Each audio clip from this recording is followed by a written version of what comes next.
Hello student, welcome back to my channel. आज हम लोग क्लास 10 साइंस का बहुत सारे आईएमपी क्वेश्चन देखने वाले हैं जो आपके बोर्ड एग्जाम में जरूर पूछा जा सकता है। तो वीडियो को लास्ट तक देखना, आपके बोर्ड एग्जाम के लिए मोस्ट इंपोर्टेंट क्वेश्चन है, जैसे प्रासरण क्या है, रुधिर तथा लसिका में अंतर क्या है, एंड आप लोगों के लिए बहुत सारे क्वेश्चन कोई नहीं बताएगा, आप लोगों को मैं अच्छे से समझा दूंगा। ठीक है, जैसा कि पहला क्वेश्चन है प्रासरण किसे कहते हैं, लेकिन उससे पहले आप लोग वीडियो को लाइक कर दो, शेयर कर दो अपने फ्रेंड्स के साथ। अगर चैनल पर नए आए हो तो सब्सक्राइब कर लो, क्योंकि आप लोगों को बहुत ही अच्छे से समझाने वाले हैं। ठीक है, तो पहला टॉपिक आप लोगों का प्रासरण होता क्या है। जो प्रासरण है वो क्या होता है, ठीक है, पहले आपको ये चीज बताना है। प्रासरण क्या होता है, फिर ये दो अनुक्रिया द्वारा होती है। पहले आप लोग समझ लो, प्रासरण जो है ना एक ऐसी विशेष प्रकार की विस्तरण की क्रिया है, ये विस्तरण की क्रिया है, फैलने की क्रिया है। प्रासरण जो है ना एक विशेष प्रकार की विस्तरण की क्रिया है, जिसमें दो विलयनों का विलायक एक अर्धपारगम्य झिल्ली के आर पार आता जाता है। इस अनुक्रिया में इस प्रकार में दो अनुक्रिया होती है। मतलब अर्धपारगम्य झिल्ली होता है, एक पारगम झिल्ली होता है, एक अर्धपारगम झिल्ली होता है, एंड एक पारगम अर्धपारगम अपारगम्य झिल्ली होता है। लेकिन आई होप कि आप लोग जानते होंगे पारगम जो अर्धपारगम्य झिल्ली होता है, आई होप इसमें से जो विलायक के कण है वो निकल जाते हैं और विलीय के कण नहीं निकल पाते हैं। ऐसे कुछ है, वैसे मुझे याद है लेकिन थोड़ा कम। ठीक है, कि झिल्ली अर्धपारगम्य झिल्ली ये आप लोग क्लास 12 में पढ़ोगे। ठीक है, कि आर पार आता जाता रहता है, इस प्रकार में अनुक्रिया होती है। दो अनुक्रिया होती है, नंबर एक अंतः प्रासरण, एक बहिप्रासरण। मतलब दो अनुक्रिया होती है प्रासरण के अंतर्गत, एक होता है अंतः प्रासरण और एक होता है बहिप्रासरण। तो वही प्रासरण क्या होता है और अंतः प्रासरण क्या होता है, इन दोनों के डिस्कस आप लोगों के साथ कर देते हैं। जिसमें जो होता है ना तनु घोल से, जो तनु घोल होता है, तनु मतलब जो ज्यादा गाढ़ा ना हो, तनु हो हल्का मतलब गाढ़ा हो, और सांद्र मतलब बहुत ज्यादा गाढ़ा होता है। ठीक है, जैसे आप लोग देख सकते हो जिसमें तनु घोल से सांद्र घोल की ओर मतलब होने वाला मिश्रण होता है। जो अंतः प्रासरण होता है वो तनु से सांद्र की घोल की ओर जाता है। ठीक है, तनु से सांद्र घोल की ओर होने वाला विस्तरण है। तनु मतलब हल्का होता है, तनु जैसे आप लोग थोड़ा चीनी और पानी मिलाओ, वो हो गया तनु। और इसकी मुकाबला जैसे आप लोगों ने देखा होगा, जो बहुत ज्यादा चीनी घोलकर क्या बनाया जाता है, चाशनी बनाया जाता है ना, तो वो जो है ना उसके मुकाबले में ज्यादा गाढ़ा होता है। ठीक है, तो इसीलिए दो नाम दिया गया है, एक तनु एक सांद्र। ठीक है, और वही प्रासरण क्या होता है जिसमें सांद्र विलयन से तनु विलयन की ओर विषण होता है। इसी का उल्टा है, जैसे अंतः में जो होता है ना तनु से सांद्र की ओर होता है, इसमें सांद्र से तनु की ओर होता है। ठीक है, समझ में आया। कोई भी दिक्कत हो प्रासरण में, तो कोई भी दिक्कत हो तो आप लोग हमसे पूछ सकते हो, कोई भी कंफ्यूजन हो। ठीक है, और अगर आप लोग इसका पीडीएफ डाउनलोड करना चाहते हो, जो ये है, तो हमारा एक टेलीग्राम आईडी है जिसका नाम है श्रवण लेक्चरर। उस पर मैं इसका पीडीएफ डाल दूंगा, और टेलीग्राम आईडी जो है ना उसका लिंक भी डिस्क्रिप्शन में है, या फिर जाओगे टेलीग्राम में सर्च कर सकते हो। इसका पीडीएफ वहां मैं प्रोवाइड कर दूंगा। ठीक है, क्योंकि वहां मैं आप लोगों को सीधा लिंक दे दूंगा और आप लोग तुरंत डाउनलोड कर सकते हो 1 मिनट में। तो जाओ जल्दी से और आप लोग आईडी पर पीडीएफ डाउनलोड कर सकते हो। ठीक है, अब देखो अगला है रुधिर और लसिका में अंतर। रुधिर और लसिका में अंतर, देखो ये इंपॉर्टेंट क्वेश्चन है, बहुत ज्यादा इंपॉर्टेंट है। ठीक है, इसलिए मैं आपको पीडीएफ प्रोवाइड कर रहा हूं। ठीक है, तो ठीक है, ये देखो पहला अंतर है, पहला समझ लो। पहला अंतर है, यह गहरे लाल रंग का तरल संयोजी ऊतक होता है। जो खून होता है, खून कितना लाल रंग का होता है, बहुत ज्यादा गहरे रंग का होता है। किसी का तो हल्का होगा, लेकिन किसी का खून खाया पिया होता है, खूब खाए पिए हैं, फूल फल खाए हैं, तो उनका बहुत ही गहरा कलर का होगा और बहुत ही गाढ़ा होगा। ठीक है, लेकिन जो लसिका होती है ये रंगहीन तरल संयोजी ऊतक है, ये रंगहीन होती है, मतलब इसमें कोई कलर नहीं होता। जैसे ये गहरे लाल रंग का तरल संयोजी ऊतक है, लेकिन इस चीज में जो लसिका होती है इसमें कोई कलर नहीं होता है। ये सबसे बड़ा फैक्ट है इन दोनों के अंतर में। ठीक है, समझ में आया? सबसे बड़ी चीज यही है कि ये गहरे लाल रंग का तरल संयोजी ऊतक है, जबकि लसिका जो है ये रंगहीन तरल संयोजी ऊतक है। ठीक है, दूसरा समझ लो, रुधिर में प्रोटीन्स अधिक मात्रा में पाई जाती हैं। जो रुधिर होता है, रुधिर में प्रोटीन्स अधिक मात्रा में पाई जाती हैं। देखो, प्रोटीन को प्राप्त करने के लिए पता नहीं क्या क्या चीजें खाई जाती हैं ताकि हमारे अंदर प्रोटीन की कमी ना हो। तो जब हमारे शरीर में रुधिर पाया जाता है तो बहुत सारी चीज हम खाते हैं तो वो उसी में जाता है ना, मतलब रुधिर के द्वारा ही ये सब प्रवाहित होता है। तो रुधिर में इसलिए प्रोटीन्स जो होते हैं ना अधिक मात्रा में होते हैं। लसिका में भी होते हैं लेकिन उसकी अपेक्षा कम मात्रा होती है। मतलब रुधिर में अगर आपका 50% प्रोटीन पाया जाएगा तो इसमें आई होप कि 20% प्रोटीन पाया जाएगा या 30% पाया जाएगा, कुछ पाया जाएगा, लेकिन इसकी अपेक्षा कम होगा, अर्थात 50 से 49 होगा, 51 नहीं होगा, ये याद रखना। ठीक है, तो लसिका में प्रोटीन उसकी अपेक्षा कम मात्रा पाई जाती है। ठीक है, लेकिन जो रुधिर होता है उसमें प्रोटीन जो होता है ना काफी ज्यादा मात्रा में पाई जाती है।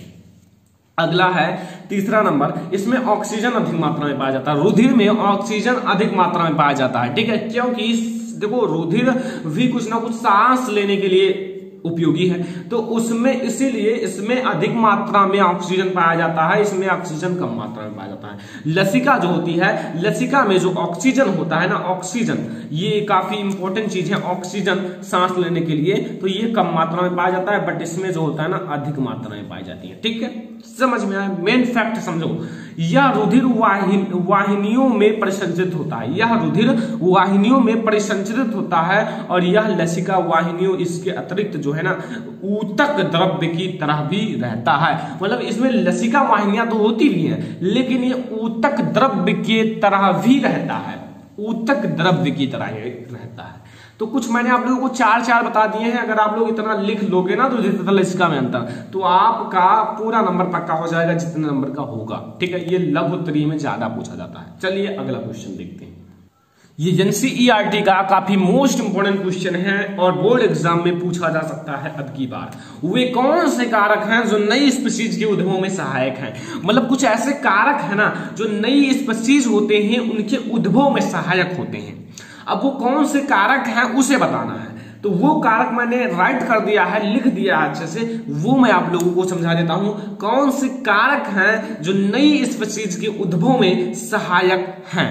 ठीक है, पहला समझो। देखो, पहले मैं आपको समझा दूं कि आपको समझना है कि निम्न कारक नई स्पीशीज के उद्भव में सहायक है। निम्न कारक कौन कौन? नंबर 1, प्राकृतिक चयन।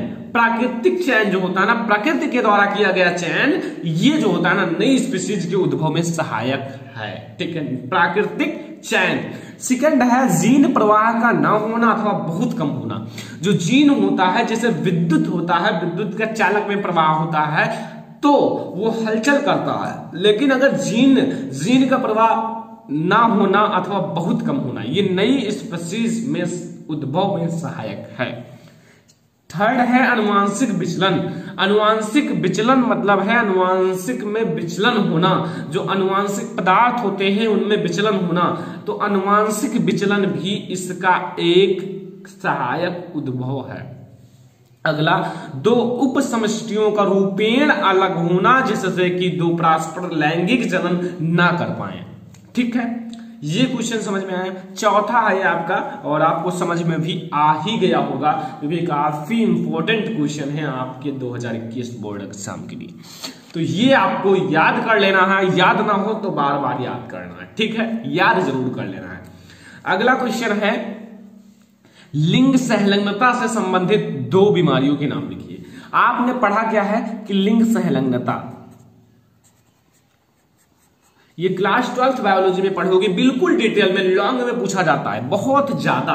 तो अभी से अगर आप लोग पढ़े रहोगे ना तो वहां आपको पढ़ने लिखने में कोई दिक्कत नहीं होगा। नंबर 1 ये है अनुवांशिक बीमारी भी है, हीमोफीलिया एंड वर्णांगता। हीमोफीलिया एंड वर्णांगता जो है ना, ये लिंग संलग्नता से संबंधित रोग है, एक प्रकार से अनुवांशिक बीमारी भी है।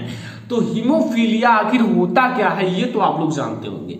कहीं भी आपके शरीर में कट पिट जाए तो वहां रुधिर का थक्का नहीं बनता और लगातार खून बहता रहता है। इससे व्यक्ति की मृत्यु भी हो सकती है, क्योंकि लगातार खून बहने से शरीर में खून की कमी हो जाएगी और शरीर में खून की कमी होने से, ज्यादा खून की कमी होने से मनुष्य की मृत्यु भी हो सकती है। वर्णांधता क्या है? लाल और हरे रंग में विभेद ना कर पाना, वही वर्णांधता होता है। इसीलिए इनके जो इससे पीड़ित व्यक्ति को जो है कभी भी रेलवे में नहीं रखा जाता है। इसलिए रेलवे में नहीं रखा जाता है क्योंकि ये जो है ना लाल तथा हरे रंग में विभेद नहीं कर पाती हैं। ठीक है, समझ में आया?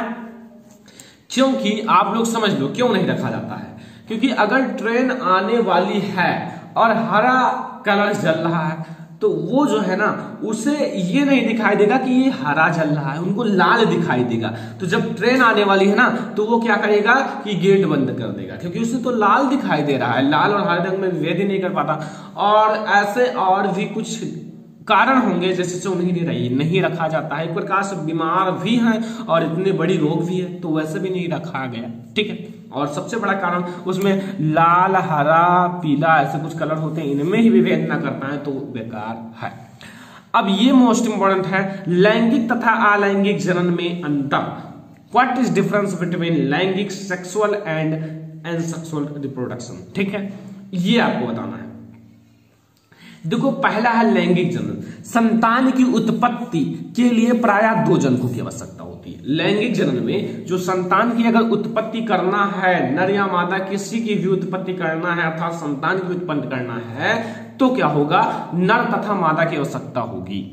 ठीक है, क्यों? क्योंकि उससे ही लिंगों का निर्धारण होता है कि होने वाला संतान लड़की होगा या लड़का। और अगर बिना 2 संतान मतलब 2 जनक के संतान उत्पन्न नहीं हो सकता, क्योंकि लिंग निर्धारण भी नहीं होगा और कोई प्रोसेस भी नहीं होगा। इसमें जो है ना एक ही जनक की आवश्यकता होती है। जो अलैंगिक जनन होता है इसमें एक ही जनक की आवश्यकता होती है, क्योंकि इसमें ऐसा कुछ नहीं होता कि लड़की लड़का का चांस, ये सब नहीं होता।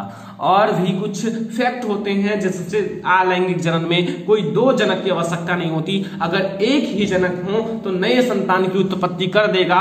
आपने देखा होगा अमीबा एक होता है, लेकिन ऐसे आप अगर उसको रिप्रोडक्शन करना है, जनन करना है तो वो आगे चल के 2 अमीबा और बन जाता है और फिर 2 से 4, 4 से 8, 8 से 16। तो इस प्रकार से अमीबा बनते चले जाते हैं और पूरा छा लेते हैं और किसी भी 2 जनक की आवश्यकता नहीं होती, केवल एक से ही ये सब संभव है। ठीक है, और लैंगिक जनन में इसमें जो युग्मक है ना, युग्मक के निर्माण के लिए अर्धसूत्री विभाजन होता है। क्या होता है? अर्धसूत्री विभाजन होता है, लेकिन इसमें जो है ना समसूत्री विभाजन होता है।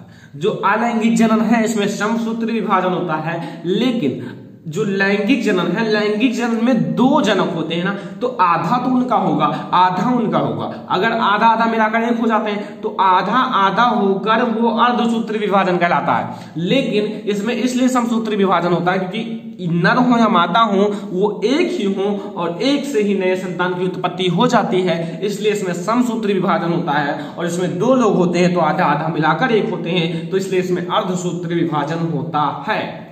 तीसरा है युग्मक संलयन, जिसे प्रायः निषेचन कहते हैं। इसमें निषेचन होता है, जो निषेचन नली जो होता है आप लोगों को बताया था, आप लोग कमेंट करके बताना निषेचन नली कौन सी होती है। ठीक है, मादा में तो युग्मक का संलयन जिसे प्रायः निषेचन कहते हैं, लेकिन इसमें कोई भी निषेचन नहीं होता है। ठीक है, अलैंगिक जनन में कोई भी निषेचन नहीं होता है और अलैंगिक जनन में लगभग जैसे जनक रहेंगे उसी तरह का नया संतान भी रहता है, लेकिन इसमें डिफरेंट रहता है। ठीक है, तो ये था आज का हमारा बहुत ही इंपॉर्टेंट क्वेश्चन। वीडियो पसंद आया वीडियो को लाइक करना, शेयर करना अपने फ्रेंड्स के साथ। अगर चैनल पर नए आए हो तो सब्सक्राइब कर लेना, क्योंकि अब बहुत ही बड़ा धमाका होगा आपके बोर्ड एग्जाम के लिए। Thanks for watching this video. PDF download करने के लिए आप लोग डिस्क्रिप्शन में दिए गए टेलीग्राम पर जाओ और पीडीएफ डाउनलोड कर सकते हो। Thanks for watching this video.